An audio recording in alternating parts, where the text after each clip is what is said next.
I want to report a murder. No, a double murder. They are 2 miles north of park headquarters, and I am the one who did it. You know, that chilling statement? It wasn't pulled from some Hollywood script. It was spoken in this low, totally monotone voice to Napa County Police Officer David Slate on the evening of September 27, 1969, straight from a public payphone. The man on the other end of that line had just committed one of the most infamous crimes in American history. Welcome to This Explainer. Today, we're taking a really deep dive into the Zodiac unraveled, terror, taunts, and the 340 cipher. We'll be looking at the most brazen acts and the enduring mysteries of the phantom who completely terrorized Northern California. Let's get right into it. Section 1. Escalation of Terror. From lovers' lanes to broad daylight. Okay, so the Zodiac's earliest confirmed attacks in 1968 and early 69, they mostly targeted young couples in remote areas, under the cover of darkness. But his timeline rapidly and pretty unpredictably escalated. Between September and October of 1969, which is a span of literally barely 2 weeks, this guy completely changes his MO, basically proving to the public that absolutely no one was safe, anywhere, at any time. Look at the sheer, visceral horror of these two distinct attacks, because they show a really dramatic evolution. At Lake Berryessa, on a sunny afternoon, college students Brian Hartnell and Cecilia Shepard were just relaxing by the shore.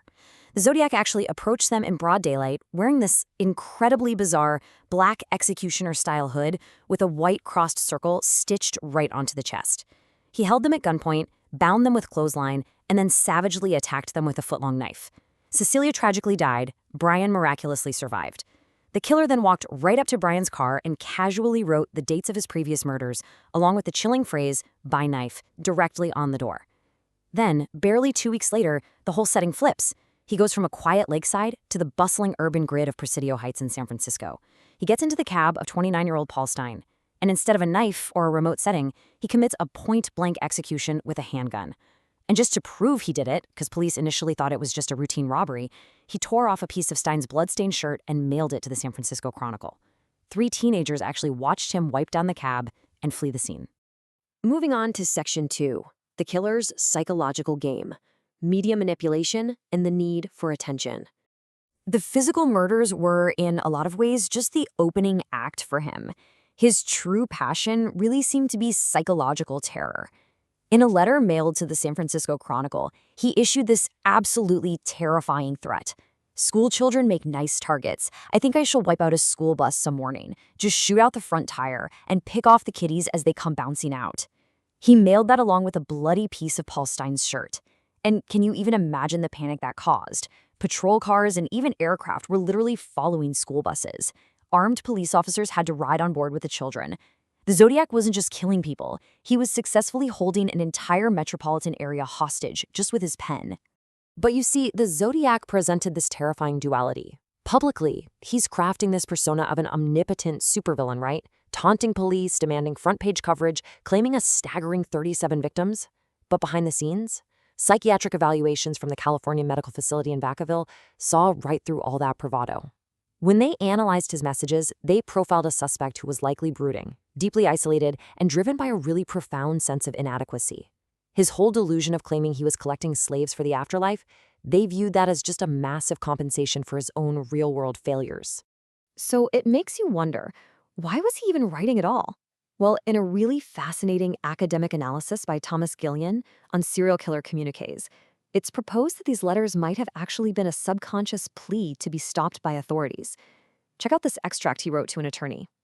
"I cannot reach out for help because of this thing in me won't let me. I am afraid I will lose control again." He even added, "Please help me, I am drowning." It's such a striking contradiction, isn't it?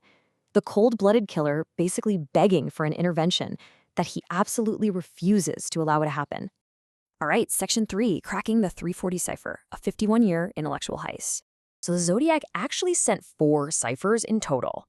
The first one got solved pretty quickly, but his second one, oh man, the Z340 cipher, this thing completely baffled the FBI, naval intelligence, and literally the world's best codebreakers for over 5 decades. Mailed to the Chronicle on November 8, 1969, These 340 characters of seemingly impenetrable gibberish just stared back at investigators, taunting amateur cryptographers by the thousands who tried and failed to find the underlying message. 650,000. That's how many cipher variations an international team of private citizens had to run through a decryption program called AZ Decrypt. Think about that scale. It took until December of 2020, we're talking 51 years after it was mailed, for software engineer David Orenchak, mathematician Sam Blake, and programmer Gerald Van Eck to finally defeat the code. So how on earth did they finally break it? Well, first off, they discovered it wasn't just some simple substitution code. Step 1, they realized the Zodiac had used a complex route transposition, meaning he shifted the reading direction of the letters diagonally across the grid. Second, once they realigned that grid, they had to reverse a homophonic substitution. This is a super tricky technique where multiple different symbols can represent just a single common letter, like E. And finally, they had to manually account for the Zodiac's notorious spelling errors, plus words he just flat out didn't bother encrypting properly. And when the dust finally settled, this was the chilling plain text that emerged from the 340 cipher. I hope you are having lots of fun in trying to catch me. I am not afraid of the gas chamber because it will send me to paradise all the sooner. And yeah, he spelled paradise with a C. 51 years of waiting, only to find out the Zodiac was still just taunting us, reiterating his twisted obsession with the afterlife and this delusional belief that his victims would serve him there. Which brings us to our final section. Section 4, the prime suspect, the frustrating case against Arthur Lee Allen. Get this. Over the decades, police investigated an estimated 2,500 suspects, but only one man was ever officially named as a suspect by law enforcement, Arthur Lee Allen. He was a former elementary school teacher and a convicted sex offender, and Allen was thrust firmly into the cultural zeitgeist largely because of author Robert Graysmith. Graysmith made Allen the primary focus of his exhaustive, best-selling books on the case. Honestly, the investigation into Allen is the textbook definition of a frustrating case. On one hand, you have this absolute mountain of circumstantial evidence. Allen was heavily investigated back in '69 and '71. He fit the behavioral profiles perfectly, he owned a Zodiac brand watch, and he even wore the exact type and size of boots that left prints at the Lake Berryessa crime scene. But when it came to forensic exculpation, the investigation just stopped cold. His fingerprints did not match the bloody prints from Paul Stein's cab, and in 2002, a partial DNA profile developed from the saliva on the Zodiac stamps, not a match. Despite all that intense suspicion, Arthur Lee Allen was never conclusively physically linked to a single Zodiac murder. So at the end of the day, we're basically left chasing a ghost. The case officially remains open in California. Which leads us to this final thought to take away from our explainer today.